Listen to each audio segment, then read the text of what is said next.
వచనం. లూకా శుభవార్త 13వ అధ్యాయం 24వ వచనం. ఆయన వారిని చూసి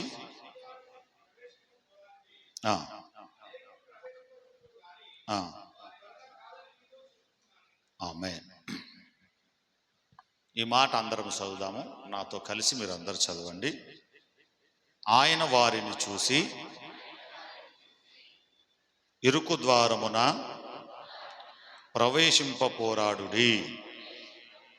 అనేకులు ప్రవేశింప చూతురు గాని వారి వలన కాదని మీతో చెప్పుచున్నాను. ఆమేన్. చెబుదాం గట్టిగా, దేవునికి స్తోత్రం. దేవుడైన యెహోవా యెరూషలేమునకు ప్రయాణమైపోవచ్చు. ఒక పట్టణములో, ఒక గ్రామములో సంచారము చేయొచ్చు. అక్కడ నిలబడి వారిని ఉద్దేశించి ఒక మాట చెప్తున్నాడు, మంచి మాట. ఇరుకు దారమున ప్రవేశించండి. మొట్టమొదటి మాట ఎదట ఇరుకు ద్వారమున ప్రవేశించండి. 2 ద్వారాలు ఉన్నాయి. ఒకటి ఇరుకు ద్వారము, ఒకటి విశాలమైన ద్వారం. ఇరుకు ద్వారము అనగా పరలోకము, విశాలమైన ద్వారము అనగా నరకం. చాలామంది లోకానుసరమైన సుఖభోగములకు అలవాటు పడి ఇరుకు మార్గమును వెళ్ళడానికి ఆయాసకరమైన పరిస్థితులు బ్రతుకుతున్నారు. ఇరుకు మార్గంలో ప్రవేశించాలి అని అంటే కొన్ని గుణ లక్షణాలు కలిగిన వారై ఉండాలి. విశాలమైన మార్గంలో వెళ్ళాలి అంటే, నరకానికి వెళ్ళాలంటే ఈ లోకంలో వారు ఎట్లా పడితే అట్లా బ్రతకొచ్చు, ఎట్లా పడితే వాళ్ళు అట్లా ఉండొచ్చు, ఏ రకంగా అయితే ఆ రకంగా ఉండొచ్చు. కానీ ఇరుకు మార్గానికి చాలా ఇరుకైన, ఒత్తిడైన, శ్రమ కలిగిన, శోధన కలిగిన, ఆయాసము కలిగిన, బాధను అనిపించగలిగిన మార్గంలో ప్రవేశించాలంటే కొన్నిటిని తట్టుకొని జీవించాలి. అయితే దేవుడు ఇక్కడ చెబుతూ ఏమంటున్నాడు, మీరు ఈ లోకములో జీవిస్తున్నప్పుడు ఏ మార్గంలోనట అడంటాడు, ఇరుకు మార్గమున ప్రవేశించడానికి పోరాడండి. అది ఊరికే రాదు. విశాలమైన మార్గము ఊరికే వస్తుంది. కానీ ఇరుకు మార్గములో వెళ్ళాలి అని అనుకున్నవారు, మార్గము ఇరుకే కానీ ఆ మార్గములో నుంచి బయటపడిన తర్వాత ఆ విశాలమైన ప్రదేశము, ఆ సుందరమైన ప్రదేశము, ఆ ఆనంద నిలయము, ఆ నిత్య సింహాసనము ఎదుట, ఆ దేవుని దూతల ఎదుట, ఆ పరిశుద్ధమైన స్థలములో ఉండాలంటే కొద్దిపాటి ఇరుకు మార్గములో వెళ్ళడానికి పోరాడండి అని చెప్తున్నాను. చాలామంది లోకములో జీవిస్తున్నప్పుడు శరీరానుసరమైన కొన్ని పనులను బట్టి ఇరుకు మార్గంలో ప్రవేశించడానికి మార్గము వెడల్పుగా మారిపోతుంది. పోరాటము చేయలేకపోతున్నాం. ఇరుకు మార్గంలో వెళ్ళాలి అని అంటే శరీరాన్ని నలగొట్టుకోవాలి. ఇరుకు మార్గంలో వెళ్ళాలి అంటే మనసును నలగొట్టుకోవాలి. ఇరుకు మార్గంలో వెళ్ళాలంటే ఆ దేవునికి విరుద్ధమైన, ఆయాసకరమైన ప్రతిదానిని చంపేసుకోవాలి. సుఖభోగములను చంపేసుకోవాలి, పనులను చంపేసుకోవాలి, సమస్తమును చంపేసుకొని నిత్యరాజ్యములోనికి వెళ్ళడానికి నీతి అయిన దేవునితో సహవాసం చెయ్యాలి. ఒక మాట మీతో చెప్తాను, చెప్పి వాక్యములోనికి వెళుతాను. నహూము గ్రంథము తీయండి ఒకసారి. నహూము గ్రంథము 1వ అధ్యాయం. నహూము గ్రంథము 1వ అధ్యాయం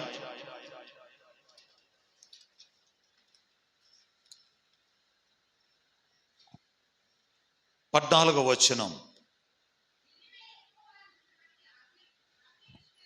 నినివే, యెహోవా నిన్ను బట్టి ఆజ్ఞ ఇచ్చినదేమనగా, నీ పేరు పెట్టుకుని వారు ఇంకను పుట్టకుందురు, పోతపోసిన విగ్రహమే గాని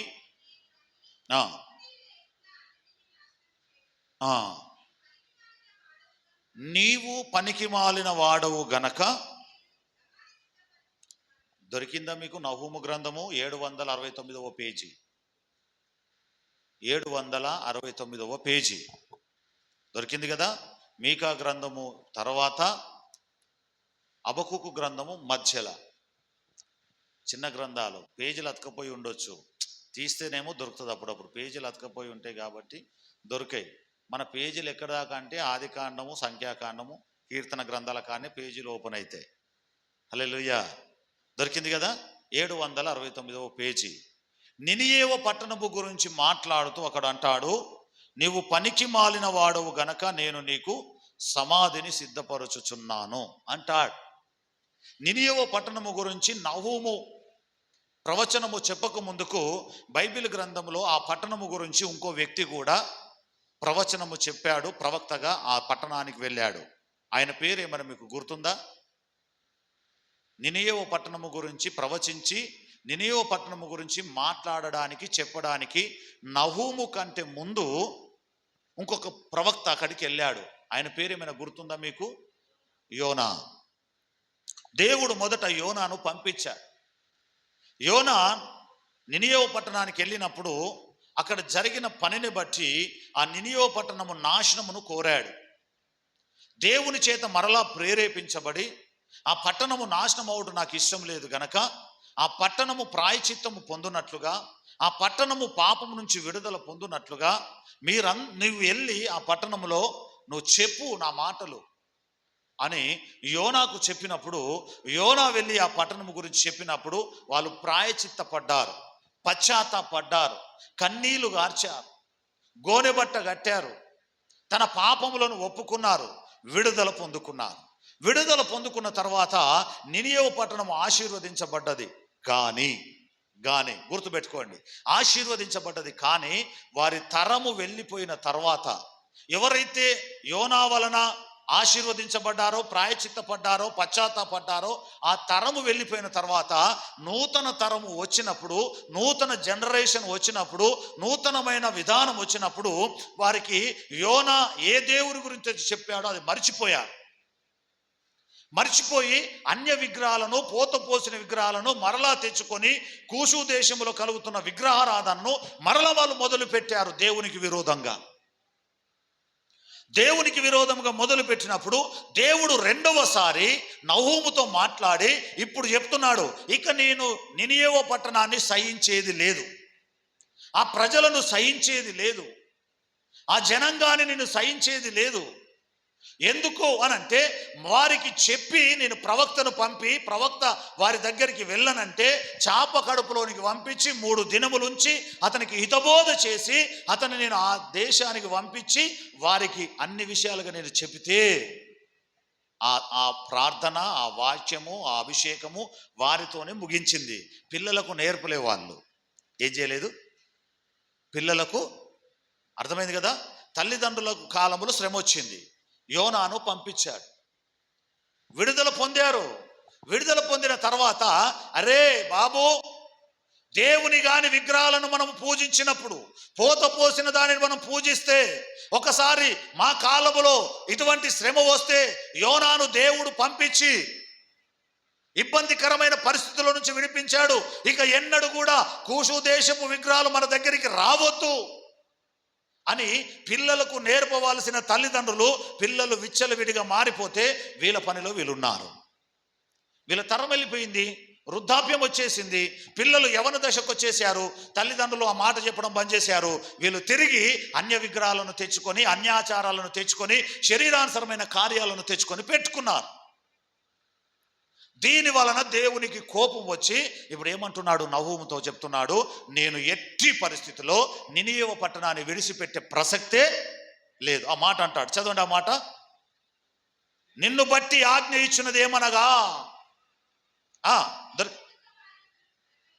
అమ్మా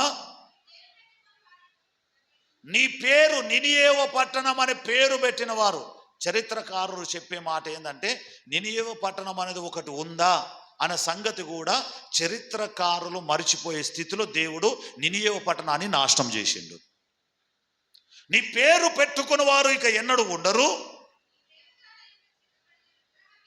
పోత పోసిన విగ్రహమే గాని ఒక్కటి లేకుండా నేను నాశనం చేస్తా అన్నాడా? నాశనం చేస్తా అన్నాడు. కింది మాట అంటాడు, ఇప్పుడు అంటాడు, నీవు పనికి మాలిన వాడవు. చాలు బిడ్డ, వాటిని నాశనం చేస్తా అంటున్నాడు. నినియేవ పట్టణం ఏమంటున్నాడు, నీవు పనికి మాలిన వాడు. ఎన్ని మారులు నీకు చెప్పినా హితబోధ నీకు అర్థం కావట్లా. నీ పిల్లలను క్రమంగా పెంచట్లేదు, నీ భర్తకు క్రమము చెప్పట్లేదు, నీ భార్యకు క్రమము చెప్పట్లేదు. నువ్వు పనికి మాలిన వాడు, పెద్ద పనిమంతుడు అనుకుంటున్నావు. నినియవ పట్టణమా, ఎంతమంది ప్రవక్తలు నీ దగ్గరికి పంపించాలి? ఇరుకు మార్గంలో ప్రవేశించడానికి కొంచెం ఇబ్బంది కలగొచ్చు. నేర్పాలి, పిల్లలకు నేర్పాలి, కుటుంబంలో నేర్చుకోవాలి. ఆ హితబోధను విడిచిపెట్టొద్దు. శ్రమకాలంలో వచ్చావు, కష్టకాలంలో వచ్చావు, శోధన కాలంలో వచ్చావు, రక్షించబడ్డావు, మారు మనసు పొందుకున్నావు, విడుదల పొందుకున్నావు. ఇప్పుడు చెప్పాలి నీ పిల్లలకు. ఏమని చెప్పాలి తెలుసా? బిడ్డ, ఒకప్పుడు నాకు ఈ రోగం వచ్చి నుండే యేసు ప్రభు దగ్గరికి వస్తే స్వస్థత కలిగింది. బిడ్డ, దేవుని తప్ప వేరే మార్గంలో మనం వెళితే నశించిపోతాము, మనం ఆగమైపోతాము అని నీ పిల్లలకు చెప్పవలసిన స్థితిలో నీవు ఉండాలి. లేకపోతే దేవుడు అంటున్నాడు, నీ పిల్లల తరమొచ్చు వరకు నీ పేరు లేకుండా మాసిపోయేటట్టు చేస్తాను అంటున్నాడు. అర్థమైంది కదా నేను చెప్పిన మాట? నువ్వు ఇప్పుడు సంతోషంగా ఉండొచ్చు, నీకు ఆరోగ్యం ఉండొచ్చు, నీకు మంచిగా ఉండొచ్చు, కానీ అది సరిపోదు. నీ పిల్లల తరం వచ్చే వరకు, వాళ్ళు ఎదిగి ఒక స్థితికి వచ్చే వరకు, ఆ స్థితిలో నిలబడినప్పుడు నీ పిల్లల భవిష్యత్తు నీ కళ్ళ ముంగట ఉత్సాహ సంతోషంగా ఉండాలి, కానీ అగమ్య గోచరంగా మారిపోవద్దు. శబ్దం గట్టిగా దేవునికి స్తోత్రం. ఏ కుటుంబమైనా, ఎవరైనా, ఎక్కడైనా ఎందుకొరకు చేస్తున్నావు అని అంటే పిల్లల కొరకే అంటాం, కానీ నేను సుఖపడడానికని ఏ వ్యక్తి కూడా చెప్పడు. నా కొరకు చేసుకుంటున్నాండి, నా కొరకు, నా తిండి కొరకు, నేను ఎంజాయ్ చేయడానికి అన్నారు. ఎందుకంటే పిల్లల కొరక. ఇల్లు ఎందుకు కడుతున్నావయ్యా అంటే పిల్లల కొరకయ్యా. అంతేనా కదా యేసుపదం గారు? అవునా కదా? ఎందుకొరకయ్యా 2 ఇండ్లు కడుతున్నావు అంటే పిల్లలు ఎదిగిరు కదయ్యా, 10 మందిలో ఒక ఉన్నతమైన స్థానంలో ఉండాలి. జాగ ఎందుకు కొన్నావయ్యా? పిల్లల కొరకయ్యా, భవిష్యత్తు అంటమా లేదా? జాగ కొన్నా, ఇల్లు కట్టినా, సంపాదించినా, ఇంక ఏది చేసినా ఎవరి కొరకు? పిల్లల కొరకే. దేవుడు అంటున్నాడు, ఆ పిల్లలనబడిన నీ పిల్లలు రేపటి తరములో దేవుని ఎదుట నిలబడడానికి యోగ్యంగా ఉన్నారా? ఇరుకు మార్గంలో ప్రవేశించే స్థాయిలో నీ పిల్లలకు భక్తి మార్గాన్ని పెంచుతున్నావా? నినియేవ పట్టణం గురించి చెప్తున్నాడు, పనికి మాలిన వాడవు నీవు. ఎన్ని అద్భుతాలు చేసినా, ఎన్ని ఆశ్చర్య కార్యాలు చేసినా విన్నప్పుడే, ఎంత గొప్ప వర్తమానము దేవుడు పరలోకం నుంచి పంపించిన మందిరములో ఉన్నప్పుడే, మందిరము దాటినాక నీ పని మానట్లేదు, నీ దోస్తాను మానట్లేదు, నీ పనికి మాలిన ముచ్చట్లు మానట్లేదు, అయోగ్యమైన ప్రవర్తన మానట్లేదు, దేవునికి విరోధమైన కార్యాలు మానట్లేదు, పనికి మాలిన పనులు చేస్తున్నావు. నినియో పట్టణానికి దేవుడు చెప్పినట్టుగా ఈ దినము మనతో చెప్పితే మనం ఏ స్థానంలో నిలబడతామో. దేవుని ఎదుట సంఘములో కనబడొద్దు నీ భక్తి, సంఘము వెలుపల కనబడాలి. నీ ప్రవర్తన సంఘములో కనబడొద్దు, సంఘము వెలుపల. కుటుంబం లోపల కాదు, కుటుంబము బయట. ఇరుకు మార్గం. అందుకే అంటున్నాడు, ఆ మాట అంటాడు. చదువు బిడ్డ మాట, లూకా 13:24 చదవండి ఆ మాట. మన లేఖనంలోనికి వచ్చేద్దాం. అనేకులు ప్రవేశింపజూతురు గాని క్వశ్చన్ మార్క్ పెట్టేశాడు ఆడ. అనేకులు పరలోకం పోవాలనుకుంటారు, కానీ అనేకులు నిత్యరాజ్యం పోవాలనుకుంటారు, కానీ అనేకులు దేవుని చూడాలనుకుంటారు, కానీ అనేకులు దేవునితో సావాసం చేయాలనుకుంటారు, కానీ చేయలేకపోతున్నారు, చెయ్యరు. ఎందుకంటే నీ పోరాటం కరెక్ట్ లేదు. అసలు నీ కత్తే పట్టుకోవస్తలేదు. ఏం పట్టుకోవస్తలేదు? కట్టెనే పట్టుకోవస్తలేదు, కత్తే పట్టుకోవస్తలేదు. హల్లెలూయా, హల్లెలూయా. చెబుదాం గట్టిగా దేవునికి స్తోత్రం. 2 చేతులు ఎత్తి గట్టిగా చెప్పుదాం, హల్లెలూయా. నాకు పాములు అంటే చాలా ఇష్టం. ఎంతమందికి ఇష్టం ఉంటుంది ఇక్కడ? పాములు, తేళ్ళు అంటే ఎవరికైనా ఇష్టమా? నాకెందుకో వాటిని చూస్తే చాలా ఇష్టం. ఎంత ఇష్టమయ్యానంటే తల మీద కట్టె పెట్టి కొట్టి కొట్టి కొట్టి చంపేంత ఇష్టం. అర్థమైంది కదా మీకు? మొన్న మా ఇంట్లోకి ఒక పాము వచ్చింది. పాము కంటే ముందు ఒక పగవాడు వచ్చాడు. పాము కంటే ముందు ఒక పగవాడు వచ్చాడు. దేవుని మహాకృప ఏంటో కానీ సేవకులతో పాటు దేవుడు పగవాళ్ళను పక్కపొంటి పెడతాడు. నేను సిద్దిపేటకు వెళ్ళినప్పుడు ఒక పాతింట్లో ఒక రెంటుకు కిరాయికున్నా. నేను రెంటుకు కిరాయి ఉన్నప్పుడు ఆ ఇంటి పక్క పొంటే ఊదేశుడు ఉంటుండే. తెలుసా మీకు ఊదేశుడు అంటే?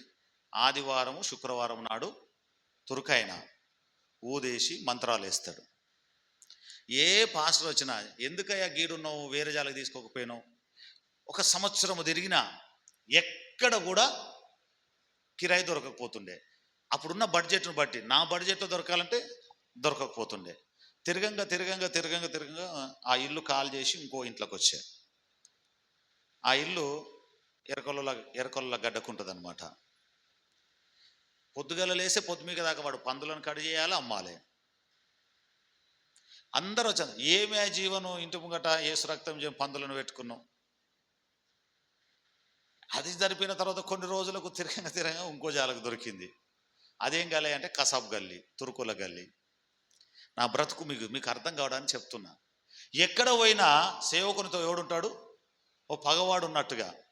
ప్రార్థన చేయగానే వాడు పక్క పొంటి వచ్చి అంటుండే, తర్వాత కొడుతుండే, క్యా బాత్ కర్రే, క్యా సున్ రే, గడ్బిడ్ కర్రే, కైకు కర్రే, నాకు స్లో కరో. మరి నీ అమ్మ కుటుంబ ప్రార్థన హల్లేలు అనగానే, అరే రాజుభాయ్ కాయకు భాయ్ ఐసా కర్రే తోడ కమ్. ఈ కమ్ కమ్ కమ్ చేసి ఆదివారం ప్రార్థన బంద్ అయింది. ప్రభువా ఎట్లా ప్రభువా, ఏంది ప్రభువా, నా జీవితం గింతేనా, ఈ ఎన్ని రోజులు ఉండాలి కిరాయి ప్రభువా అన్న. ఒక దైవజనుని ప్రేరేపించేసి ఒక మంచి స్థలం ఇచ్చారు. అది దైవజనులు పెద్దయ్య గారు, గొప్ప దైవజనులు సొలొమోన్ అయ్య గారు ద్వారా స్థలం తీసుకున్నాం. ఇల్లు రాత్రి కట్టుకున్నాం. ఇల్లు కట్టుకునేటప్పుడు ఆ ఏరియా మంచిగా అనిపించింది. ఇల్లు అయిపోయిన తర్వాత కొన్ని రోజుల తర్వాత చూస్తే ఇంటి వెనుకనే ఉన్నాడు మాకు. ఎటువంటి వాడనంటే వాడు చెట్టు వెడితే చెట్టు ఎండిపోయింది. మనిషి నిలబడి చూస్తే కడుపులో ఉన్న పిండం కరిగిపోయింది. 8 నెలల పిండం కరిగిపోయింది. గోడకే, ఇట్లా గోడ పక్కకే. ఆ విషయం నాకు తెలియదు.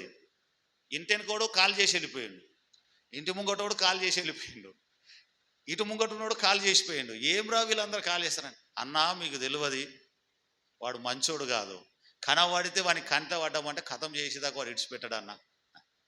ఒకనాడు అమావాస నాడు గిట్టనే ప్రార్థన చేస్తున్నాం, దర్వాజ తీసినాం. మా పాస్టర్మ తీసింది, నేను తీయలే. తీసే వరకు ఇది ఇల్లు, అటు తూర్పుకు డోర్ ఉంటుంది, డోరు పక్క పంటి గోడ పక్క పంటి వాని ఇల్లు పక్క పంటి ఒక యాప చెట్టు. దర్వాజ తీసే వరకు యాప చెట్టు మీద నిలబడి మన ఇంటి దిక్కు చూస్తుండట. రాత్రి 10 అయిందమ్మా, 11 అవుతుంది. ఆ టైంకు ఇటు చూస్తుండట. లోపల కూరుకొచ్చింది, అయ్యగారు ఏమైందమ్మా, నేను ప్రార్థన వాక్యము ఎవడో నాకు చెట్టు మీద ఉన్నట్టు కనబడ్డది. ఎవడరా చెట్టు మీద ఉండేది? నేను ఇంట్లోకించి బయటకు వచ్చే వరకు నాకు కూడా నీడలేక అనిపించింది. నేను వీళ్ళని చూసే చెట్టు మీద చూసినంత సేపట్టు చెట్టు కిందికి వచ్చేసిండు. ఆ వ్యక్తి వచ్చి ఏమంటుండు అంటే తిరుగుతుండ అటు ఇటు, మళ్ళీ ఏర్పడకుండా. అప్పుడు నేను కన్ఫామ్ చేసుకున్నా, వీడు పక్క ఇక అమావాస వచ్చిందని అంటే జీడి గింజలు పెడతాడు, పుణ్యం వచ్చిందని అంటే ఇంకేదో ఏదో నా పక్క పొంటే వాళ్ళు వీళ్ళని అంటారు, ఏదైనా గట్టి నువ్వు ఎవరితోనైనా పెట్టుకో కానీ వానితోనే పెట్టుకోకు, నాదేందో నా దరిద్రం కానీ నేను ఎప్పుడు పెట్టుకున్నా వానితోనే అవుతుంది నాకు పంచ. ఏంటో అర్థం కాదు. నిన్న కూడా వానితోనే నాకు గొడవ అయింది. తర్వాత ఇల్లు కట్టిండు, బాత్రూమ్కు గింత కట్టిండు, ఆ పైపు జర పైకి పెట్టి కాలవర్రా వాసన ఇంట్లోకి వస్తుందిరా అంటే ఆహా పెట్టాడు. నేను పైపు కొనుక్కొచ్చి పెడితే నా ఎందుకు పైకి పెట్టినామంటాడు. ఇదా ఎన్ని గొడవలో. అందరూ అంటారు, ఏంటి పాస్టర్ గారు అన్ని గొడవలు పెట్టుకున్నా నీకేమైతలేదు. ఆయన పంపించి నువ్వు అందరూ గొడవ పెట్టుకోవాలని. ఎవరు పంపించరు? అంతే కదా. మీకు ఎందుకు ఈ మాట చెప్తున్నానంటే, పనివాని చుట్టూ పగవాడు ఉంటాడట, పనికొచ్చే వాని చుట్టూ పనికి మాలిన వాడు ఉంటాడు. హల్లెలూయా. మీకు అర్థం కావడానికి చెప్పా. మీకు తెలియదు, పాపం భర్త చనిపోయిండు ఒక ఆమెకు, ఆమె విధవరాలు. ఇద్దరు చేసుకుంటే ఇద్దరు భర్తలు చనిపోయారు. ఒకతే బిడ్డ, ఆమెకు సోమిడి రోగం కలిగింది. ఈ ఏడేడో తిరిగి బిడ్డను బాగు చేసుకుంది, పెళ్లి చేసింది. 6 నెలలు ప్రెగ్నెన్సీ. దాన్ని ఏమంటారు, అదే చేస్తారు కదా 6 నెలల టైంలో, కాదు ఏదో అంటారు, శ్రీమంతమే కదా. శ్రీమంతం చేయడానికి పాపం అని కర్మ అని ఇంటికి తోలుకొచ్చింది. కథం, శ్రీమంతం అయిపోయింది, పిండం పోయింది. ఎందుకు అనంటే వానికి భోజనం పెట్టమంటే కులపోళ్ళు అందరు ఉన్నారు, సాయంత్రం రాన్నదట. కథం, కులపోళ్ళు ఉన్నారు, రాత్రికి రాన్నదట. అన్నందుకు కథమైంది. పొద్దుగల దావకాన తీసుకుపోయారు, పిండానికి అరిగిచ్చేసారు. మీకు అర్థం కావడానికి చిన్న చిన్న విషయాలు చెప్తున్నా. పోరాటం అనేది ఎట్లా ఉండాలి? అసలు నీ చేతులలో బలమే లేనప్పుడు దేంతో పోరాటం చేస్తావు నాయన? ఇరుకు మార్గములో ప్రవేశించడానికి పోరాడు అన్నాడు. హల్లెలూయా. దేనికి హల్లెలూయా చెప్పి దేనికి పోరాడతాం అన్నందుక? ఇరుకు మార్గమా? దేనికి హల్లెలూయా చెప్తారు? పోరాడతారా? దేట్లా? ఇరుకు మార్గములో ప్రవేశించడానికి. మరి ఇరుకు మార్గములో ప్రవేశించాలనంటే నీ చేతులకు ఏం కావాలి? కీర్తన గ్రంథములు అంటాడు, అతడు నా చేతులకు యుద్ధము నేర్పెను. నీ చేతులు బలిష్టముగా ఉండాలి. అసలు యుద్ధం చేయడమే రావట్లేదు నీకు, పోరాటం ఏడ చేస్తావు? నీ చేతులు చచ్చుబడిపోయినాయి, నీ చేతులు పని చేయట్లేదు. ఇరుకు మార్గములో ప్రవేశించండి. అందరూ ప్రవేశించాలని అనుకుంటారు కానీ చదువమ్మ మాట, ప్రవేశింపజూతురు కానీ వారి వలన కాదని మీతో నిశ్చయంగా చెప్తుండు దేవుడే, మనిషి కాదు చెప్పేది. ఇరుకు మార్గములో ప్రవేశించాలనుకుంటారు, దేవునితో ఉండాలనుకుంటారు, దేవుని చూడాలనుకుంటారు, పరలోకం పోవాలనుకుంటారు, పరిశుద్ధంగా ఉండాలనుకుంటారు, ప్రార్థన చేయాలనుకుంటారు, వాక్యము చదవాలనుకుంటారు, అభిషేకములో ఉండాలనుకుంటారు. కానీ వారితో కాదు అనంటే ఎందుకు కాదంటే పోరాటం చేయడం రావట్లేదు కనుక సాతాను నీ మీద యుద్ధం చేయడానికి సాతాను నీ మీద వచ్చి నిలబడిపోయాడు. అంతే, సింపుల్ లాజిక్.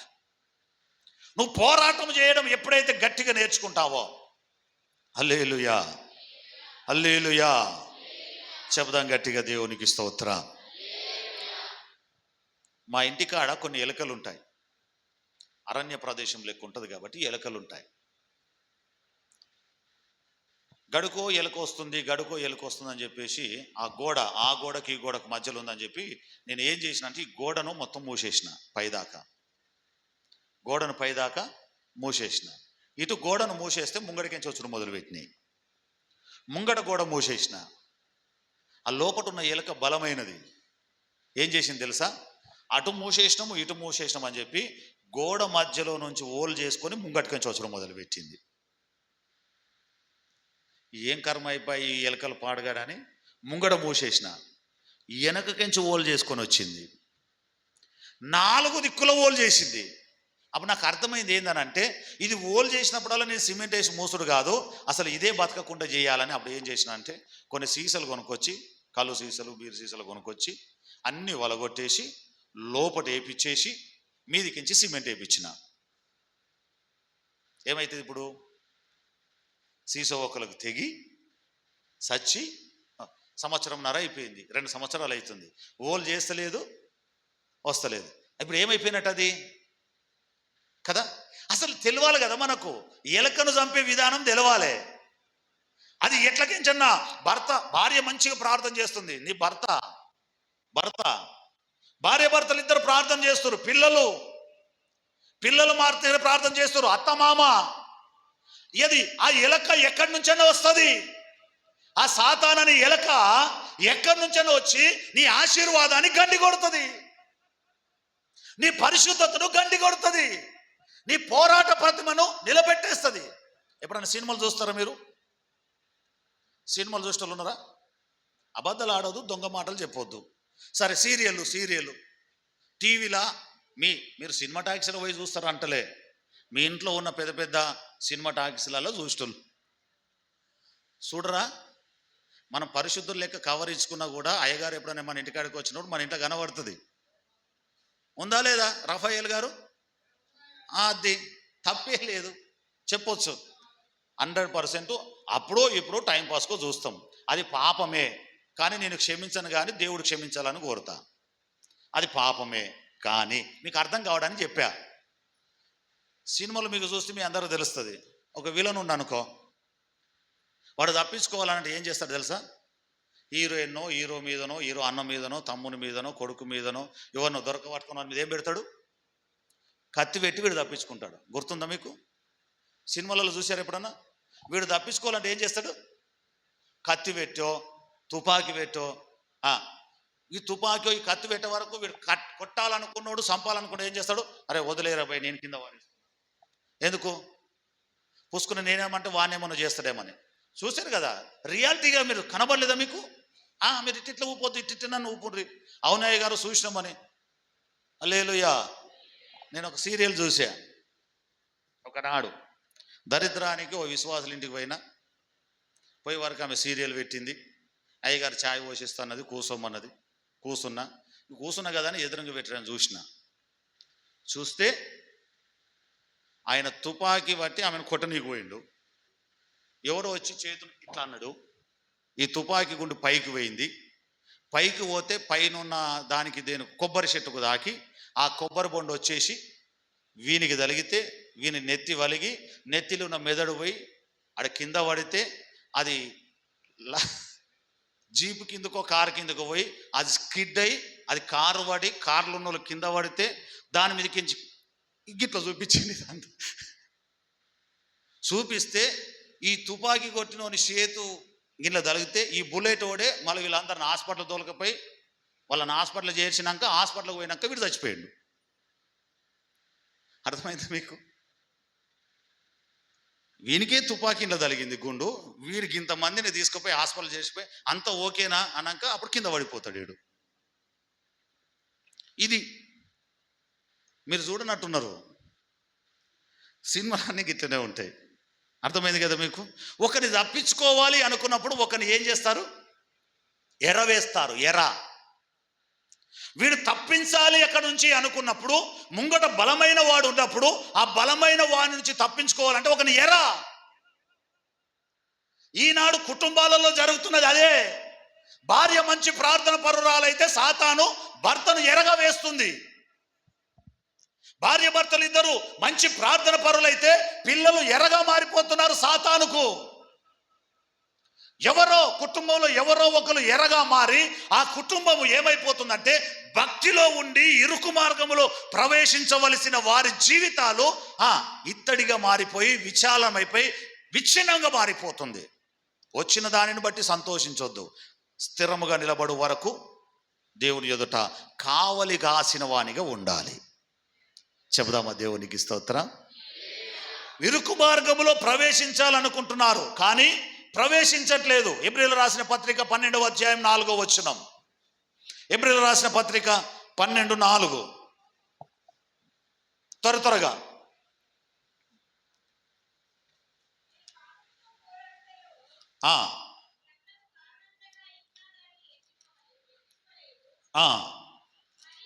అమ్మా 12:4 బిడ్డ.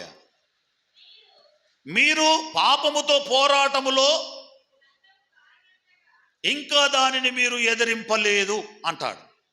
పాపముతో పోరాడు వారందరట మీరు పోరాటం చేస్తున్నారు కానీ రక్తము గారంత పోరాటం చేస్తలేరు.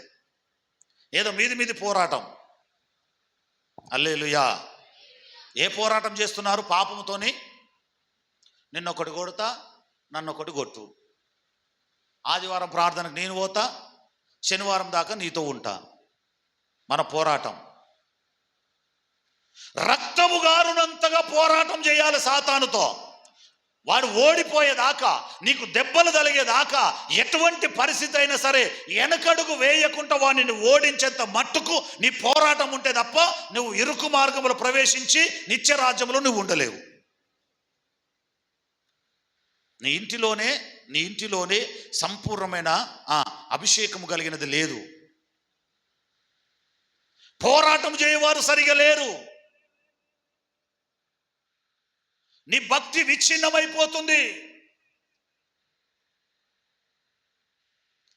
అభిషేకము లేక కొన్ని కుటుంబాలు, ఆత్మ లేక కొన్ని కుటుంబాలు, ప్రార్థన లేక కొన్ని కుటుంబాలు, వాక్య అనుభవం లేక కొన్ని కుటుంబాలు, సత్యానికి విరోధము లేక కొన్ని కుటుంబాలు, భక్తి లేక కొన్ని కుటుంబాలు, లోకానుసరమైన ఆచారాల వలన కొన్ని కుటుంబాలు, తాగుడుకు బానిసైపోయి కొన్ని కుటుంబాలు, వ్యభిచారానికి బానిసైపోయి కొన్ని కుటుంబాలు, అసలు దేవుని రాజ్యములో ప్రవేశించడానికి, ముఖ్యంగా చెప్పాలంటే ఇరుకు మార్గములో వెళ్ళడానికి ఆస్కారం లేని జీవితములో ఈనాడు సంఘము నిలబడిపోయింది.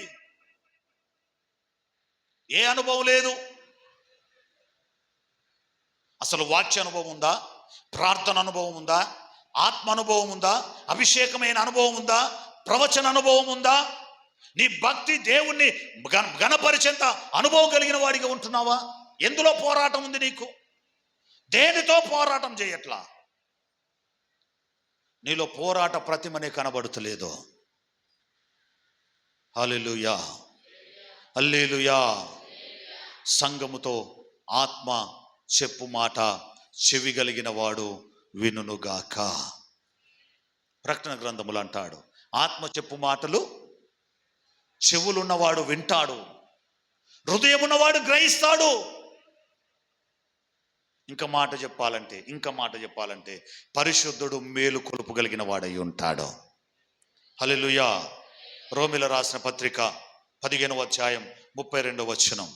రోమిల రాసిన పత్రిక 15వ అధ్యాయం 32వ వచనం. 15:32.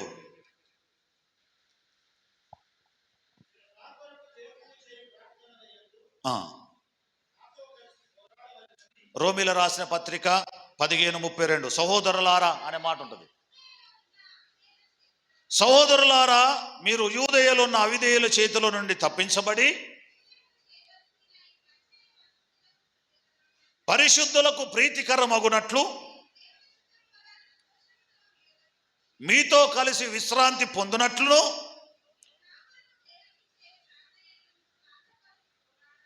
ఎన్ల పోరాడాలట. మీరు నాతో కలిసి ప్రార్థనలో పోరాడునట్లుగా పౌలు గారు చెప్తున్నారు. ప్రార్థనలో పోరాటం. పోయింది దొరికేదాకనా పోరాటం? ఎప్పటిదాకా ఉండాలి మన పోరాటం? పొందుకునేదాకా ఉండాలనా? పోయింది వచ్చేదాకా ఉండాలనా? గట్టిగా దేవునికి స్తోత్రం చెప్పుదాం ఒకసారి. మన పోరాటము, ప్రార్థనలో పోరాటము పోయింది వచ్చేదాకనా, పొందుకునేదాకనా? పోయింది వచ్చేదాకా అవసరం లేదు.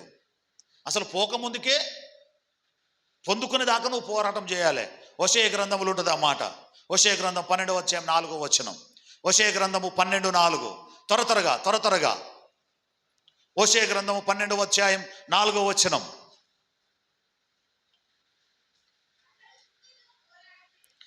అతడు దూతతో పోరాటం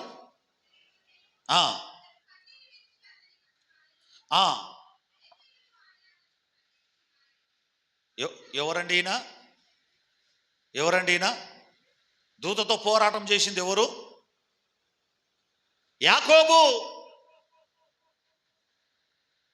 అతడు దేవుని దూతతో పోరాటం చేసి దేని కొరకు పోరాటం చేశాడు? పాపాన్ని విడగొట్టుకొని పరిశుద్ధతను కాపాడుకోవడానికి, పరిశుద్ధుడిగా మారడానికి. అంతేనా కాదా? యాకోబు ఇశ్రాయేలుగా మారడానికి కదా పోరాటం చేసింది. డబ్బు తక్కువ ఉందా యాకోబుకు? ఆస్తి తక్కువ ఉందా? భార్య పిల్లలు తక్కువ ఉన్నారా? ఏది తక్కువ లేదు. అతనిలో ఉన్న తక్కువ ఉన్నది ఏమైనా ఉందా ఈ లోకంలో అంటే పరిశుద్ధత, నీతి, దేవుని చూసే విధానం తక్కువ ఉంది. ఈనాడు సంఘానికి కూడా డబ్బు కొరత లేదు. డబ్బు కొరత ఉందా ఎవరికైనా? ఉందండి. ఆ పూట కాపూట కొనుక్కొచ్చుకొని తినేటోళ్ళు ఎవరైనా ఉన్నారా? లేరు. డబ్బుకు కొరత లేదు, పనికి కొరత లేదు. మరి దేనిలో ఉంది కొరత? దేనిలో ఉంది కొరత అని అంటే నువ్వు పొందుకునే ఆశీర్వాదంలో కొరత కలిగి ఉన్నావు. నీకు ఏమి కొరత లేదు నాకు తెలిసి. బంధుమిత్రుల కొరత లేదు, భార్య పిల్లల కొరత లేదు, ఆస్తి కొరత లేదు, అధికారము కొరత లేదు, చుట్టాలు బంధువులు కొరత లేదు, జాగభూమి కొరత లేదు. ఆరోగ్యం కొరత లేదు. మరి ఏ కొరత ఉంది? యాకోబుకున్న కొరత మీ అందరికి ఉంది. అయ్యగారు యాకోబుకి ఏ కొరత ఉందయ్యా అని మీరు అంటుండొచ్చు. యాకోబుకు అన్నీ ఉన్నాయి, కానీ అతడు దేవుని మాత్రము చూడలేడు, దేవుని దగ్గరికి వెళ్ళలేడు. అతడు యాకోబుగానే ఉన్నాడు, కానీ ఇశ్రాయేలుగా ఇంకా మారలేదు, ఆశీర్వాదాలు పొందుకోవట్లేదు. హల్లెలూయా. అవునా కాదా? ఎప్పుడన్నా మీరు పరీక్షించుకున్నారా మిమ్మల్ని మీరు? మీకేమైనా ఆస్తి తక్కువ ఉందా? ఎవరికైనా ఇక్కడ ఉన్న వాళ్ళకు దేవుడు ఇచ్చిన కాడికి ఎకరనో 2 ఎకరాలు ఉందా లేదా? ఆస్తిలో ఉంది మంచిగానే. డబ్బుకి ఏమైనా తక్కువ ఉందా?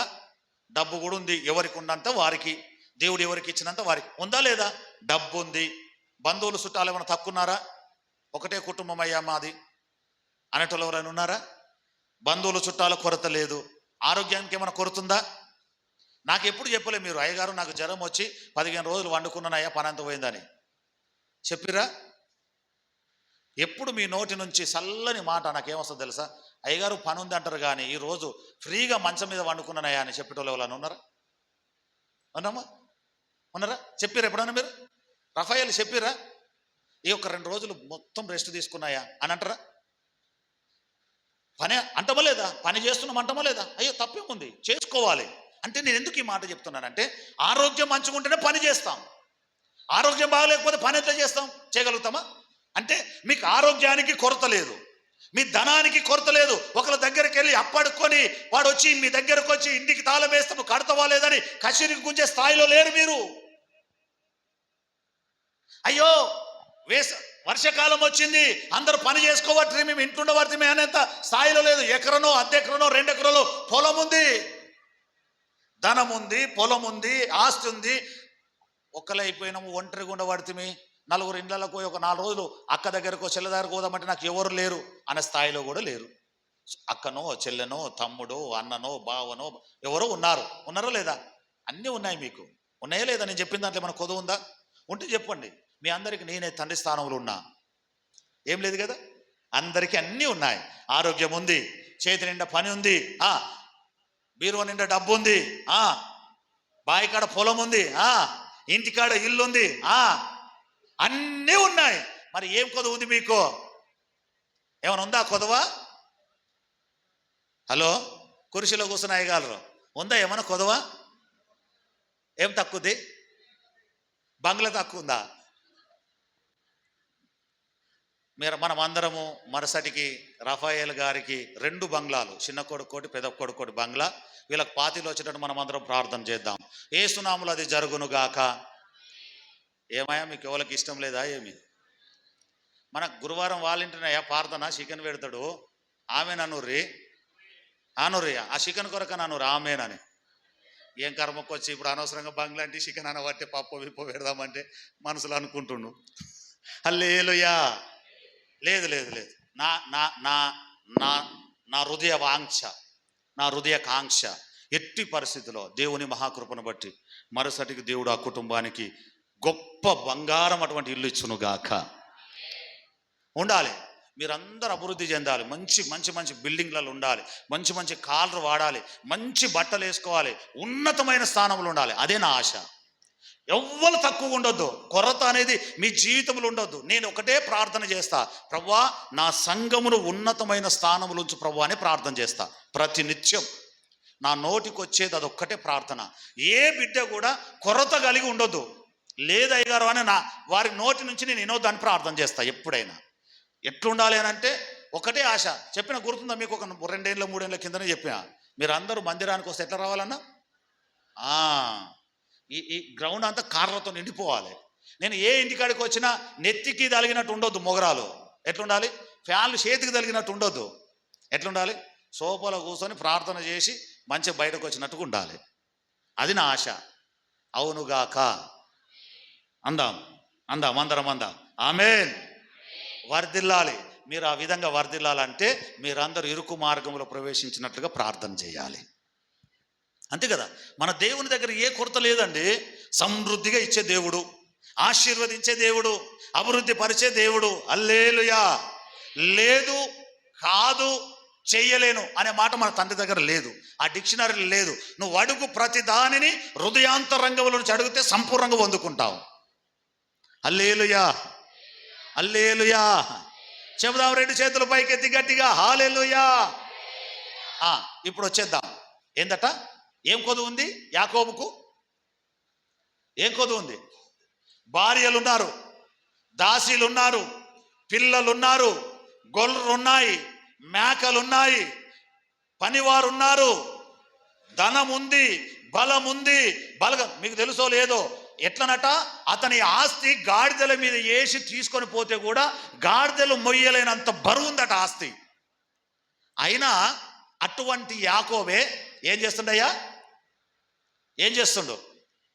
పడుకొని ప్రార్థన చేసి దేవునితో పోరాడుతున్నాడు. హల్లెలూయా. మీరందరూ ఒకసారి గట్టిగా స్తోత్రం చెప్పండి. ఇప్పుడే అన్నాడు అయ్యగారు, మళ్ళా ఏదో ట్విస్ట్ పెడుతున్నాను మీరు అనుకోవద్దు. నేను మిమ్మల్ని ప్రేమిస్తా, మిమ్మల్ని కడిగేస్తా. ఏం చేస్తా? ఎరుగుడుక ప్రేమిస్తున్నామని చెప్పి రాత్రి వండుకున్న గిన్నెల పొద్దుగల తినలేం కదా, కడగాల్సిందే కదా. అవునా కాదా? అవునా కాదా? రఫాయేల్ గారు అవునా కాదా? శేఖర్కు పాతిల్లు ఉండే, మీకు తెలుసో లేదో, మీకు అర్థం కావడానికి చెప్తా. ఎందుకనంటే మొదట నా కుటుంబం గురించి చెప్పుకున్నాక వేరేల గురించి చెప్తా. శేఖర్కు చిన్న ఇల్లు ఉంటుండే, పాతింట్లు ఉంటుండే. పాతింట సొలొమోనయ్య గారు ఉంటుండే, ప్రార్థన చేస్తుండే. ప్రార్థన చేయకపోతే మొదలు పెడుతుండే లొల్లి. తింటరా, పంటరా, ఇక లేవరా, ఇదే పనా, ఇదే కథన అంటుండే. పాతింట్లు ఉన్నప్పుడు ఆయన వచ్చినప్పుడల్లా ఓ ఇల్లు కట్టుకుంటా, నాకు చాలు, ఒక ఇల్లు కావాలి, ఇల్లు కావాలి అన్నాడు. దేవుడు ఇల్లు ఇచ్చిండా లేదా? ఎన్ని ఇచ్చిండు? ఎన్ని రూములు? శేఖర్ ఇంట్లో పోయిరా మీరు ఎప్పుడన్నా? 2 బెడ్రూములు, ఒక కిచెను, ఒక హాలు ఇచ్చిండ్రా లేదా? ఇప్పుడు ఇవన్నీ వచ్చినాయా లేవా? దాంట్లో ఏమొచ్చింది? బెడ్రూమ్లతో పాటు, హాల్లోతో పాటు. మీకు గమనించండి, ఎప్పుడన్నా ఇల్లు మంచిగా ఉంది కదా అని చెప్పి ఏం చేసిండు? ఒక 40,000 పెట్టి సోఫా తెచ్చుకున్నాడు. ఏం చేసిండు? ఒక 40,000 పెట్టి తెచ్చుకుండా లేదా? ఇప్పుడు ప్రార్థన తక్కువైపోయింది, ఇల్లు అయిపోయింది, సోఫా అయిపోయే వరకు ఏమైపోయింది? పండుడు ఎక్కువైపోయింది. ఏమెక్కువైంది? ఈ మధ్య చేస్తున్నారులే కుటుంబ ప్రార్థన, గట్టిగా గర్దించి వాడోడు వీడోడు వచ్చి నెత్తి మీద కూర్చొని అన్ని బంద్ అయిపోయి గిన్నెలు ముందర పెట్టుకున్న తర్వాత ఎండిపోతే నేను ఆలోచన వచ్చినాక మొదలు పెట్టారు ప్రార్థన. కానీ అంతకుముందుకు ఏంలే, సోఫల ఒక కాలు కింద, ఒక కాలు దర్వాజ, ఒకటి దర్వాజకు చాపుతుండే, ఒకటి కింద ఇట్లా పెట్టి చూస్తుండే. దేవుని మహాకృపను బట్టి ఆ టీవీ పోయింది, ఇవన్నీ పోయినాయి. ఇప్పుడు మొదలు పెట్టింది ఇక ప్రార్థన. 8 కాగానే డోలకు తీసుకుపోతారు ఇంట్లో. అర్థమైందా? కొన్నిసార్లు ప్రాబ్లం కూడా ఉంటుంది. ఇల్లు అయిపోయి సోఫా వస్తే ప్రాబ్లం అవుతుంది. అసలే మీరు అంతంత మాత్రం. నేను కొన్నిసార్లు అనుకుంటా, ప్రభువా ఇల్లు కావాలి, బిల్డింగ్లు కావాలంటున్నా, కానీ ఇవన్నీ అయినాక వీళ్ళు వస్తారా ప్రార్థనకు? హలో, అర్థమైందా? ఇప్పుడు అట్లా గోనె పెంకలు ఉంటేనే ఇట్టిట్లు వస్తున్నారు. అన్ని బిల్డింగ్లే అన్ని కాలర్ అయినాక వీళ్ళు మనిషికో డ్రైవర్ పెట్టుకున్నాక, అయ్యగారు మేము ఆంధ్రకేం రావాలి, ఇంటికాడికి వచ్చి ప్రార్థన చేసిపోంటే నా బతికేం కావాలి? హలో అనరా? అంటారా లేదా? చెప్పాలి. మేము అనమయ్య గారు అని పుసుకుని మీరు అట్లా చూస్తే ప్రశ్నార్థంగా అంటారేమో నాకు డౌట్ వస్తుంది. రఫాయేల్ గారు అంటారా ఏమి బిల్డింగ్ అయినాక? గట్టి ఎట్లుంటుంది అంత? హల్లెలూయా చెప్దాం గట్టిగా, దేవునికి స్తోత్రం. హల్లెలూయా. మీరందరూ ఆశీర్వదించబడుదురుగాక, అందులో ఆత్మలో ఆశీర్వదించబడుదురుగాక. దేవుడు అంటున్నాడు, యాకోబుకు ఏమి కొదవలేదు, కానీ ఒక్కటి కొరత ఉంది ఆయన జీవితంలో. మోసగాడని ముద్ర ఉంది, పాపి అనే ముద్ర ఉంది, పనిపోతని ముద్ర ఉంది, నిద్రపోతని ముద్ర ఉంది. ఈ ముద్ర జరుపుకోవడానికి ప్రభువా నాకు ఏం కొరత లేదయ్యా, ఒక్కటి నా జీవితంలో ఈ కొరత ఉంది, ఈ కొరత ఉన్నట్టుగా నీ ఎదుట నేను మోకరించి ప్రార్థన చేస్తానని ప్రార్థన మొదలు పెట్టేశాడు.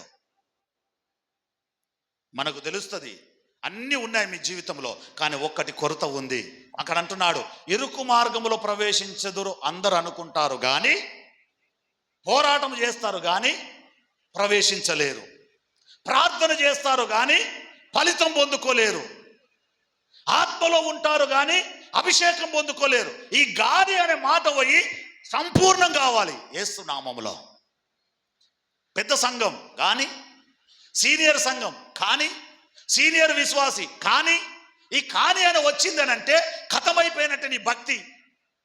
మంచోడేనయ్యా, ఏం లాభం, మంచోడే, మంచి ప్రార్థన చేస్తారు, అన్ని మంచిగా చేస్తారు, కానీ ఆ నోటి నుంచి వాని నోరు ఇప్పిండానంటే వాని నోటి నిండా పనికి మాలే మాటలే. ఆ కాని కాడ పోయింది అంతా, అది రావద్దు. నేను ఏమంటా, నీ ఆశీర్వాదానికి అది అడ్డుకట్ట. నిన్ను వాడుకుంటుంది సాతాను. నువ్వు ఆశీర్వదించబడకపోవడానికి సాతాను నిన్ను వాడుకుంటున్నాడు. అందుకే అంటున్నాడు నినియో పట్టణము గురించి నహూముతో, ఏమంటున్నాడు? నువ్వు పనికి మాలిన దానవు, నువ్వు పాడైపోతావు. స్టెన్ అన్స్టిస్ గారని ఒక ఆయన దానియేలు గ్రంథాన్ని రాశాడు. దానియేలు ప్రవచన గ్రంథాన్ని విపులీకరించి రాస్తూ ఆయన ఒక మాట అంటాడు. నినియేవ పట్టణము గురించి ఒక గొప్ప మాట అంటాడు. ఏమంటాడనంటే, నినియేవ పట్టణము కాదు, అది సచ్చిన సమాధి అంటాడు. చచ్చిపోయిన పట్టణం తిరిగి లేస్తుందా? చచ్చిపోయిన మనిషి తిరిగి లేస్తాడా? సమాధి ఓపెన్ అవుతుందా?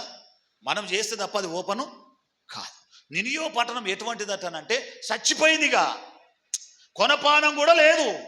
అంత నిర్మూలం ఎందుకు అయిందయ్యానంటే ఒకే ఒక పని, తాను చేసిన పని తన పిల్లలకు నేర్పకపోవడం, తాను చేస్తున్నది తన భర్త చేయకపోవడం, తాను చేస్తున్నది తన తల్లిదండ్రులు చేయకపోవడం వలన ఆ తరము విపరీతమైన స్థితిలోనికి వెళ్ళింది. తల్లిదండ్రులు మంచిగానే ప్రార్థన చేస్తున్నారు, పిల్లలు పనికి మాలినులు అయిపోయారు. పిల్లలు మంచిగానే ప్రార్థన చేస్తున్నారు, తల్లిదండ్రులు పనికి మాలినులు అయిపోయారు. భార్య మంచిగానే ప్రార్థన చేస్తుంది, భర్త పనికి మాలినుడు అయిపోయాడు. భర్త మంచిగానే ప్రార్థన చేస్తుంది, భార్య పనికి మాలింది అయిపోయింది. ఈ పనికి మాలిన పనులు చేయడం వలన ఏమైపోయింది? మిక్స్డ్ పీపుల్ అయిపోయారు. ఏమైపోయారు? Mixed people. ఉన్నది ఒకటే కుటుంబం, భార్య ప్రార్థన చేస్తుంది, భర్త తిరిగి వస్తాడు, తండ్రి బాయికాడికి పోతాడు, తల్లి వంట చేస్తుంది, కొడుకులేమో టీవీ చూస్తారు, పిల్లలేమో రోడ్డు మీద ఆడుతారు. ఇదే కుటుంబం, ఇదే కుటుంబం. సోకాల్డ్ భక్తి కుటుంబమేనా ఇదంతా?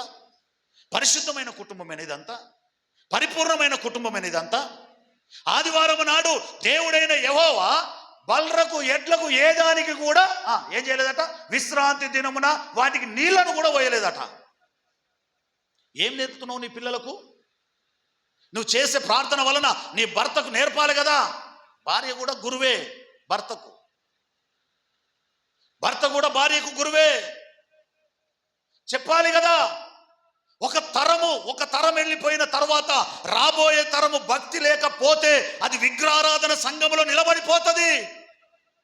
దేవుడు అంటున్నాడు, రెండవ తరానికి దేవుడు ఛాన్స్ ఇయ్యడట. ఇంకా నీ తరములోనే నీ పిల్లలను భక్తి పరులను చేయి, నీ తల్లిదండ్రుల నుంచి నువ్వు ఘనంగా నేర్చుకో, ఉన్నతమైన స్థానంలో ఉండాలి. పోరాడు, ఇచ్చిన విశ్వాసాన్ని పొందుకోవడానికి పోరాడు, స్థిరమైన పునాదుల మీద నిలబడడానికి పోరాడు. యేసు రక్తమే జయం కలుగునుగాక. చెప్దామా గట్టిగా దేవునికి స్తోత్రం, చెప్దామా గట్టిగా దేవునికి స్తోత్రం. హల్లెలూయా. మొన్నటి దినమున నేను ఒక మీటింగ్ పోయా. గట్టిగా ఒకసారి దేవునికి స్తోత్రం చెప్పండి. ముగింపులోనికి వచ్చా. ఒక 4-5 రోజుల క్రితము ఒక దినపు మీటింగ్ కొరకు వాక్యం చెప్పడానికి పిలిచారు నన్ను. నేను వాక్యం చెప్పడానికి పోయా సూర్యాపేట. నాకంటే ముందు ఇంకో సేవకుడు అక్కడికి పిలిచారు. చాలా జూనియర్ అయినా. నేను 2002-3లో పరిచర్యకు వచ్చాను, ఆయన 2021లో పరిచర్యకు వచ్చాడు. పిలిచిన పాస్టర్ గారు, కూసో, అయిపోయిందా, ఏమన్నా మాట్లాడదామా జర్షి, ఏదైనా ఉంటే చెప్పు. సరే, 2021లో సేవకు వచ్చాడు. 2001లో నేను వచ్చాను సేవకు, 2021లో ఆయన సేవకు వచ్చాడు. పిలిచిన పాస్టర్ గారు నన్ను అన్నాడు, ఎందుకంటే నేను ఏదైనా ఓపెన్గా ఒప్పుకోవడానికి ఇష్టపడతా. పిలిచిన పాస్టర్ గారు అన్నారు, అయ్యా ఫస్ట్ మెసేజ్ మీరు చెప్పండి, సెకండ్ మెసేజ్ దాసన్న గారు చెప్తారు అని అన్నా.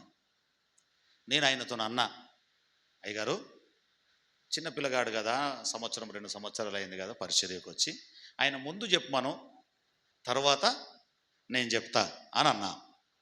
ఇది నా ఒక రకమైన నాది కూడా గర్వంతో కూడిన మాటే. ఏంటి అని అంటే, నేను సీనియర్ను, ఆయన జూనియరు. సీనియర్ నేను ముందు చెప్పి జూనియర్ నా వెనక చెప్తే బాగుండదు, జూనియర్ ముందు చెప్పాలి, సీనియర్ నేను వెనక చెప్పాలి అని ఒక రకమైన థాట్ వచ్చింది నాకు.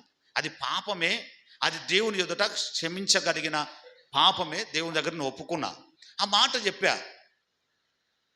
అయ్యా సరే మంచిదే గారు, నువ్వు ఎట్లా అంటే అట్లా అన్నాడు. ఇద్దరం పోయినా స్టేజ్ మీద కూర్చున్న తర్వాత నేను చెప్తున్నా ఆయనతో, నానా ఒక ఎంతసేపు చెప్తావు? అయ్యా మీరు ఎంత అంటే అంత, మీరు పెద్ద సేవకులు కదా, మీరు 1 గంట చెప్పండి, నేను ఒక 10-15 నిమిషాలు చెప్తా అన్నాడు. స్టేజ్ మీద నాకు కూడా వచ్చా, సరే చిన్నోడే కదా అన్నట్టుగా ఒక ఫీలింగ్ వచ్చింది నాకు. వాక్యం చెప్పిన తర్వాత యథార్థంగా బలిపీఠం ఎదుట ఒప్పుకుంటున్నా. అతని ముందు ఇంకా నేను చాలా నేర్చుకునేది ఉంది అనే సంగతి పరిశుద్ధాత్మ దేవుడు నాకు నేర్పించేశాడు. అర్థమైంది మీకు?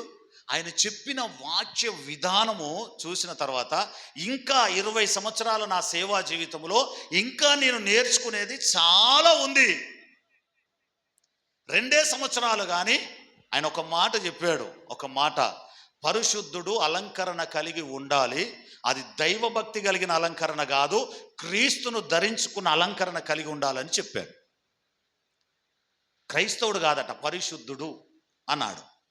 క్రైస్తవుడు కాకపోవడం ఏంది? అందరం క్రైస్తవులమే కదా అనుకుంటామని అంటే, క్రీస్తు రక్తములో కడగబడిన ప్రతివాడు క్రైస్తవుడు కాదట, పరిశుద్ధుడట. ఎందుకు? దేవుడు అన్నాడు కదా, నేను పరిశుద్ధుడిని గనక మీరందరూ పరిశుద్ధులై ఉండుడి అన్నాడు. ఇక పరిశుద్ధులమే, క్రైస్తవులం ఎందుకు అవుతాం?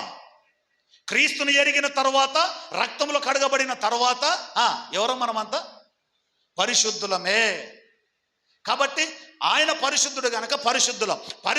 పరిశుద్ధుడుగా ఉండక క్రీస్తును అలంకరణగా ధరించుకున్నప్పుడు, ఆ అలంకరణ అనేకులకు యోగ్యముగా కనబడినప్పుడు నీకు సింహాసనం స్థిరపరచబడుతుంది అని చెప్పాడు. 20 నిమిషాలు చెప్పిండు. ఇంకొక 15 నిమిషాలు కాదు, ఇంక గంట చెప్పిన నయముడు అనిపించింది నాకు నేర్చుకుంటే.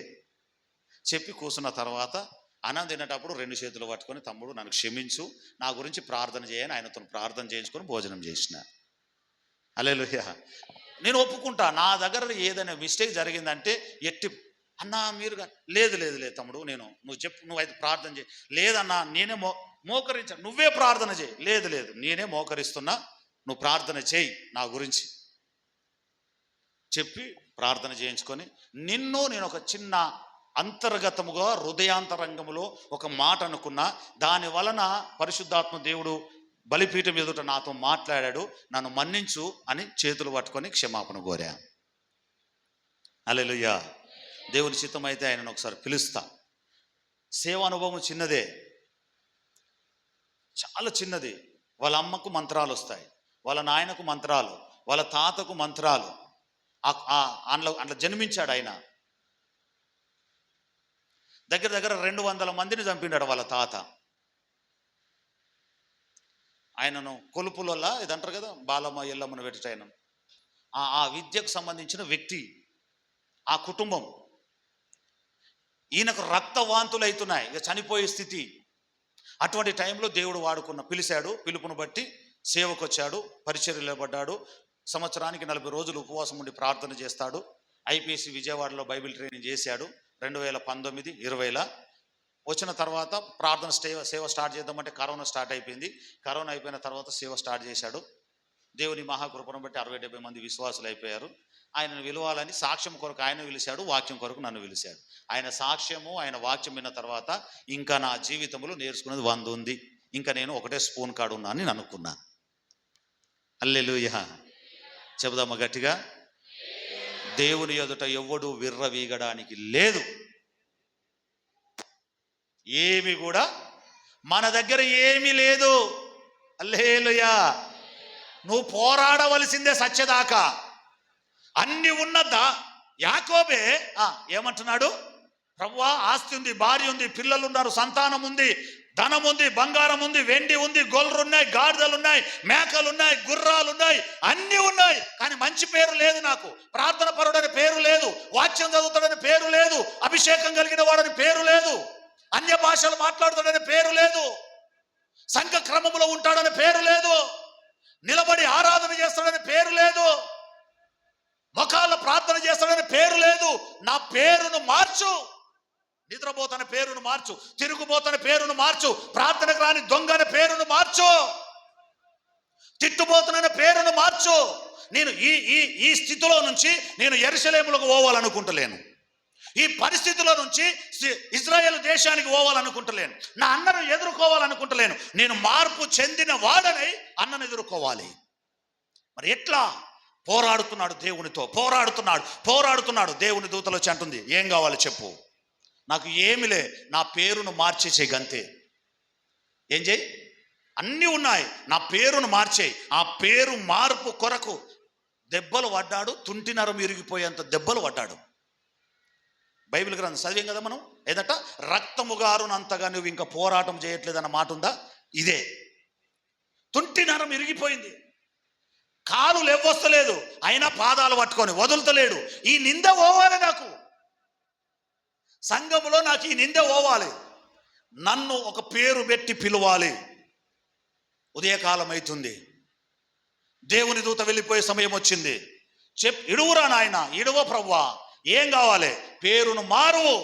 అప్పుడు అన్నాడు, నీవు మనుషులతోనూ దేవునితోనూ పోరాడి గెలిచినవు గనక ఇక నుంచి నీ పేరు యాకోబు అనబడదు, ఇజ్రాయేలు అనబడుతుంది. హల్లెలూయా. చాలా మంది మనుషులతో పోరాడి దేవుని మందిరానికి వచ్చారు, కానీ దేవునితో పోరాటం నేర్చుకోవట్లేదు. మీరంతా మనుషులతో పోరాడొచ్చిన వాళ్ళు ఇక్కడికి.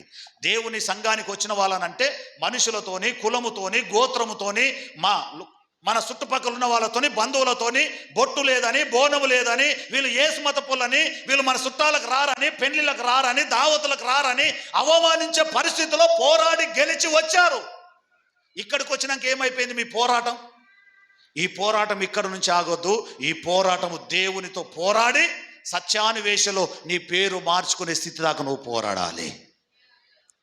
అందులో ఫెయిల్ అవుతున్నాం మనం. అక్కడ పోరాడి ఇక్కడికి వచ్చినాం. ఇక్కడ పేరులో మార్పు రావాలి. ఏం పేరు ఉండాలి ఇప్పటి నుంచి? మన పేరు ఏ పేరు ఉండాలి? మీ పేర్లు చెప్పండి, త్వరగా చెప్పండి. 2-3 చెప్పండి. పేర్లు ఉన్నాయా మీకు? ఉన్నోళ్ళు చెప్పండి, పేరుంటే చెప్పుండి అయ్యా. ఏమో పేరు అంట కాదు, చెప్పు. ఏ పేరు ఏమిది? స్టీవెన్. అట్లా చెప్పిండు వాడు. ఏడైనా వాడే ముందు పాపం. వాని జీవితం ఏంటో, వాని కథ ఏంటో, ఎటు పోతుందో పాపం. వంట కాడ వాడే, కడుగుడు కాడ వాడే, తోముడు కాడ వాడే, సువార్తకు వాడే. మళ్ళీ నాకేమైనా కోపం వచ్చినా తిట్టినా పడేది వాడే. దేవుడు కుమారుని ఆశీర్వదించి మంచి తెల్లగుండే అమ్మాయి దొరుకునుగాక. హల్లెలూయా. వాడు దేవుని కృపను బట్టి స్టీవెన్ దేవుడు బలంగా ఆశీర్వదిస్తాడు. నాకు తెలుసు వాడిని. ఎందుకంటే వానికున్న ఓపిక, వానికున్న సహనం చాలా చాలా రేరు. నాకు తెలిసి గొప్పగా ఆశీర్వదించాలి కుమారుని. చెప్పండి బిడ్డ, మీ పేర్లు చెప్పండి. చెప్పాయా? రాములు కాదు, రఫాయిలు కాదు, సంఘ పెద్ద అని చెప్పుకో. ఈ రాములు రఫాయిలు పక్క పెట్టా. చెప్పండి. చెప్పండి అమ్మా, మీ పేరు చెప్పండి. ఎవరిపైన శ్రీలాలో ఉన్నారా? అన్నిట్లో ముందుంటారు, ఏడనుకున్నారు. ఉన్నోళ్ళు చెప్పుకోండి. అన్నమ్మ అని చెప్పింది అన్నక్క. చెప్పిందా? అన్నమ్మ అనే పేరుంది, ప్రశాంత్ అనే పేరుంది, రాజు అనే పేరుంది, స్టీవెన్ అనే పేరుంది, రఫాయల్ అనే పేరుంది. ఈ పేరు సార్థకమా, నామకార్థమా? హలో, నా పేరు జీవన్ రాజు. ఏ పేరు? నా పేరు జీవన్ రాజు అనే పేరు సార్థకం కావాలంటే జీవం ఉండాలి. గోడకు తలిగేసిన పేరుకుంటే ఏం లాభం? Hello John Sundar. ఏం సుందర్? వాని పేరు షింటా. ఇంకేం పేరు? పవనా, జానా, సుందరా, లేకపోతే సుందరుడా, ఇంకేదైనా సంగతి ఆలోచించడానికి నాకు సగం టైం పడుతుంది. కానీ మార్పు వచ్చింది వానిలో కూడా. ఒకప్పుడు నిలబడ్డ ఎంటికలు ఇప్పుడు పండుకున్నాయి. ప్రభు కృపను బట్టి సంపూర్ణంగా మార్పు చెందును గాక. హల్లెలూయా. మీకు అర్థం కావడానికి చెప్తున్నా. చాలామంది పేర్లు అయితే ఉజ్జీవకరంగా ఉంటాయి. హల్లెలూయా. ఒక ఆయన పెళ్లికి వచ్చారు. తప్పు పట్టుకోవద్దు, నేను ఆ పేరు కలిగిన వాళ్ళ పేరు చెప్తున్నా, తప్పు పట్టుకోద్దు ఎవరు. ఒక ఆయన పెళ్లికి వచ్చాడు. చినిపోయిన బట్టలు, లబ్బర్ చెప్పులు వేసుకొని పెళ్లికి వచ్చాడు. ఏంట్రా వీడు పెళ్లికి వచ్చాడని, బాబు మేము కూడా పెళ్లికి వచ్చినామన్నా. ఏం పేరు నీ పేరు? నా పేరు రాజు అన్నాడు. పేర్లున్న రాజు బట్టలల్లా, అర్థమైంది కదా? అదే చెప్తున్నాను అనమాట, అర్థం కావడానికి. పేర్లున్న, ఏం పేరు? ముఖమంతా మార్చుకున్నాడు. దగ్గరకు వచ్చింది అప్పుల బాధకో, కుటుంబ బాధకో, భార్య బాధనో, పిల్లల బాధ, ముఖమంతా ఏమొచ్చింది? దగ్గరకు వచ్చింది. జరం తిట్టేసుకోతాం రాజు కుర్చీ. నువ్వు ఉండు, నువ్వు వేసుకో రాజు, జరం తిట్టేసుకో. ఇట్లా ముఖమంతా అప్పుల బాధనో, భార్య బాధనో, పిల్లల బాధనో, అన్నిటికీ అంత మంచిగా ఉంది. కానీ ముఖమంతా దగ్గరకు వచ్చింది. ఏం రా నీ పేరు అంటే ప్రశాంత్ అన్నాడు. ప్రశాంత్ అంటే ఏం కావాలి? ప్రకాశమానంగా వెలగాలి. కానీ వీని ముఖము కనబడాలని అన్న. పేరులున్న ప్రశాంత్ బతుకులో, ముఖములో, పేరులున్న రాజు బట్టలల్లా. మనది ఎట్లుంటుంది తెలుసా అండి? మనది యాకోబు అనే పేరు మార్చబడి ఇశ్రాయేలుగా మార్చబడాలంటే నీ పేరులో ఉండాలి ఆ ప్రశాంతత. హల్లెలూయా. అర్థమైంది కదా నేను చెప్పే మాట? దాని కొరకు మన పోరాటమే గది. తిండి కొరకో, పండనీకో, ఉండనీకో కాదు మన పోరాటం. స్థిరముగా నిలబడడానికి పోరాడాలి, భక్తిలో ఉండడానికి పోరాడాలి, ఇరుకు మార్గంలో ప్రవేశించడానికి పోరాడాలి. రక్తము గారునంతగా అన్నీ ఉన్నాయి ప్రభువా, ఏదో కొడుతుంది నీ లోపట, ఆశీర్వాదాలు కనబడట్లే, ఇంకా అక్కడనే ఉన్నావు, ఆ స్థానంలో ఉన్నావు. ఈ జాగా, భూమి ఇవే కాదు, ఇంకా ఎదగాలి. నువ్వు ఉన్నతమైన స్థానంలో ఉండాలి. పేరుగాంచిన భక్తులు ఎక్కడయ్యా అని అంటే మన సంఘము పేరు చెప్పే స్థాయిలో ఉండాలి మీ భక్తి. చెబుదాం గట్టిగా, దేవునికి స్తోత్రం. అది ఉండాలి అని అంటే నీ పొలములో ఎలుకలు పడొద్దు, నీ ఇంటిలో ఎలుకలు పడొద్దు, తోడేస్తుంది. నీ యొక్క ఆశీర్వాదాలని తోడేస్తుంది. కొదువైపోయిన నీ బ్రతుకును, పోరాటం లేని నీ బ్రతుకును, నిరుత్సాహంగా ఉన్న నీ బ్రతుకులో దేవుని యొక్క అభిషేకం పొందుకున్నట్లుగా, ఆత్మను పొందుకున్నట్లుగా, జీవఫలములు పొందుకున్నట్లుగా, ప్రార్థనాత్మను పొందుకున్నట్లుగా, అభిషేకపు ఆత్మను పొందుకున్నట్లుగా నిత్యము పోరాడాలి నీవు. అది లేనప్పుడు నీ ఏ భక్తి అయినా, ఏ ప్రార్థన అయినా అది వ్యర్థమైపోతుంది. చదువుదాం మొదటి మాట, లూకా శుభవార్త, ముగించేస్తున్నా. 13:24 ముగించేస్తున్నా. అయ్యా, మనలను చూసి, ఒక్క నిమిషం బిడ్డ, దేవుడు మనను చూసి చెప్తున్న మాట ఇది. వారిని చూసి చెప్పినట్టుగా ఈ బలిపీఠం ఎదుట నుంచి దేవుడు మనను చూసి చెప్తున్నాడు. వారిని చూసి మీరందరూ ఇరుకు మార్గములో ప్రవేశించడానికి పోరాడండి. లోకములో ఉన్న వారందరూ అనేకులు ప్రవేశించడానికి చూస్తున్నారు, కానీ వారి వలన కావట్లేదు. మీరు ఆ స్థానంలో ఉండకుండా నిత్యము పోరాడమని దేవుడు చెప్తున్నాడు మనతో. లోకంలో చాలా మంది ఉన్నారు పోరాడుతున్నామని, పోరాడలేని వారు. మీరు వారిలాగా కాదు, మార్పు చెందిన వారై మీరు పోరాడండి. హల్లెలూయా. కొంచెం కష్టమే, కానీ పోరాటం వచ్చిన తర్వాత, మీరు పోరాడిన తర్వాత స్థిరపడితే నిత్యరాజ్యంలో ఉంటారు మీరంతా. దేవుని ఎదుట, సంఘము ఎదుట ఒక తీర్మానం చేసుకుందాం. ఏమని తీర్మానం? ప్రభువా, ఇరుకు మార్గములో ప్రవేశించాలని, పరలోకములో ప్రవేశించాలని, ఆ నిత్యరాజ్యములో ఉండాలనే ఆశ అయితే ఉంది. కానీ యాకోబు ఇజ్రాయేలు దేశములో వెళ్ళాలి అని అంటే, యాకోబుగా వెళ్ళకుండా ఇజ్రాయేలుగా మారినట్టుగా నా జీవితంలో మార్పు కలిగిన వ్యక్తినై ఆ నిత్యరాజ్యంలో చేరున్నట్లుగా నీతో ఈ దినము పోరాడడానికి నేను ఇష్టపడుతున్నా. యాకోబు రాత్రంతా ఇష్టపడ్డాడు దేవునితో పోరాడడానికి, మార్పు చెందాడు. మనము కూడా దేవునితో పోరాడి పొందుకొని నిత్యరాజ్యంలో ప్రవేశించుదాం. అట్టి కృప దేవుడు మనందరికీ అనుగ్రహించునుగాక. ప్రార్థన చేసుకుందాం.